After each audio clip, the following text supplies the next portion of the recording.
Un peu plus de 56 millions de Turcs sont attendus dimanche dans les bureaux de vote pour élire à la fois leurs députés et leur président. Oui, alors que le pays, vous le savez, est en état d'urgence permanent depuis le coup d'État manqué de juillet 2016. Et le président Erdogan a profité de ces 2 années pour opérer un grand ménage en Turquie. Plus de 180 médias ont été fermés, au moins 50 000 personnes arrêtées et plus de 120 000 radiés, virés de leurs tribunaux, syndicats, commissariats, de leurs journaux, de leurs écoles ou de leurs facs. À 2 jours du scrutin, on va rencontrer justement des universitaires visés par la purge d'Erdogan. Du jour au lendemain, ils ont perdu leur job, mais pas seulement. Reportage à Istanbul de Jean-Sébastien Soldaini. Lorsqu'il ouvre sa porte avec un large sourire, Eran vous invite à entrer dans un appartement recouvert de boiseries, rien de clinquant. Un style rétro, plaisante son épouse. Mais sous le vernis des murs et des meubles qui l'entourent, ce couple se sent à part. Une pétition signée par le jeune homme, un universitaire, pour demander la fin des combats entre Kurdes et armée turque. 6 mois plus tard survient la tentative de coup d'État, les purges. Il apprend par téléphone qu'il est viré, mais ce n'est pas la seule conséquence. Ce n'est pas simplement la perte d'un travail. Ils nous excluent de tout le service public. Mais en Turquie, tout le système éducatif est lié à l'État, et même si vous travaillez dans le privé. Les agents gouvernementaux, lorsqu'ils parlent de notre situation, disent la mort civile. Ils veulent notre mort, mais ils ne peuvent pas nous tuer physiquement, alors ils nous privent de nos droits les plus basiques. Je me sens vraiment comme un citoyen de seconde classe. Il y a de la frustration, de la colère aussi, car j'ai le sentiment de ne pas mériter cela. Ils nous ont virés de notre boulot, mais ils nous ont surtout virés de nos propres vies. Son passeport est annulé, impossible de voyager, impossible de sortir de Turquie alors qu'il travaille dans tout le Moyen-Orient.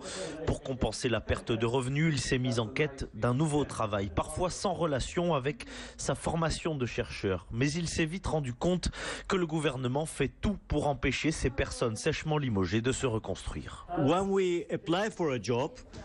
Quand vous candidatez pour un boulot, l'entreprise peut consulter un fichier central. Là, ils peuvent voir sur leur écran que nous avons été virés de l'administration. Du coup, ils ont peur de nous embaucher car nous sommes en litige avec le gouvernement. Au milieu du salon, Eran est entouré de bouquins, les restes de sa vie de chercheur qu'il espère reprendre un jour. À côté de lui, Ilke, son épouse, l'écoute tout en jouant avec leur fils de 3 ans. C'est elle qui prend désormais en charge la plupart des dépenses du foyer. Elle ne pourrait pas s'en sortir seule. Eran parvient à réaliser quelques petits boulots, comme il dit, mais surtout, un réseau d'entraide s'est mis en route. On ne pourrait pas vivre dans cet appartement. On ne pourrait pas vivre selon nos habitudes sans ces réseaux de solidarité et principalement l'aide du syndicat auquel mon mari appartient. Cette solidarité nous permet d'exister dans ce pays et à la fois de nous battre. Des amis et la famille parviennent à compenser la moitié des revenus perdus. Pour le moral, c'est avec les autres fonctionnaires virés qu'il se requinque. Uraz a lui aussi signé la même pétition, même sanction, mais il reste droit dans ses bottes. Dans ton intérieur, t'es bien parce que tu sais que t'as raison. T'es en colère, mais ce que t'as fait, c'est quelque chose de très moralement de correct. C'est toi qui es du bon côté. C'est ça que tu le sens. Assumer une simple pétition que les autorités considèrent comme une allégeance à un groupe terroriste. Sous-entendu, les Kurdes du PKK. Assumer, oui, mais tout en préservant son fils. Je ne l'ai pas dit à mon fils qui avait 6 ans cette année-là parce que j'ai pas envie qu'il se politise trop rapidement. Je voulais pas qu'ils comprennent la réalité politique répressive du pays si rapidement et puis on peut encore vivre un peu dans une enfance un peu idyllique. Uraz et le jeune couple attendent désormais avec impatience le résultat des élections de dimanche. Une victoire de l'opposition pourrait mener à la fin de l'état d'urgence en Turquie. C'est ce régime spécial qui a permis ces vastes purges où certains ont tout perdu. S'il est abrogé, ce serait une première étape pour la réintégration des quelques 120 000 fonctionnaires virés sans préavis, simplement parce qu'ils ont exprimé un désaccord avec le pouvoir en place. Voilà, reportage à Istanbul où l'on retrouve Jean-Sébastien Soldaini qui est en direct avec nous ce soir. Bonsoir Jean-Sébastien. Bonsoir Sophie, bonsoir à tous. Alors, espoir de changement, donc, on a entendu pour ces fonctionnaires punis, entre guillemets, par le pouvoir, mais est-ce que le changement est seulement possible? C'est la question qu'on se pose. Erdogan est aux manettes depuis 15 ans en Turquie, d'abord comme Premier ministre, puis comme président. Il a fait voter une réforme constitutionnelle pour s'assurer un pouvoir fort. Finalement, il n'a plus qu'à gagner les élections, mais pour la première fois depuis longtemps, ça s'annonce plus serré que prévu, n'est-ce pas ? Bien plus serré, car les Turcs commencent à spéculer sur la possibilité d'un second tour. Ce cas de figure inédit pour Recep Erdogan, qui se retrouve piégé par les règles de la nouvelle constitution dont vous parliez. Les alliances sont désormais permises. Erdogan l'a fait pour siphonner en quelque sorte les voix d'un petit parti nationaliste.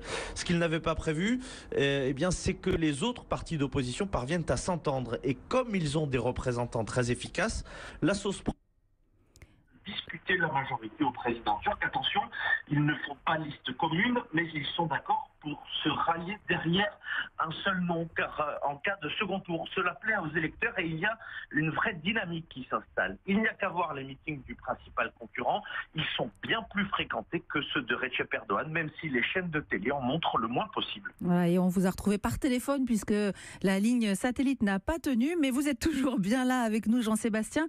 Là où ça risque d'être plus compliqué pour Erdogan, c'est pour les législatives qui ont lieu elles aussi dimanche. Oui, parce que l'alliance des opposants se cimente autour d'un tout sauf Erdogan en quelque sorte, et que là encore, ils exploitent à merveille les règles du jeu.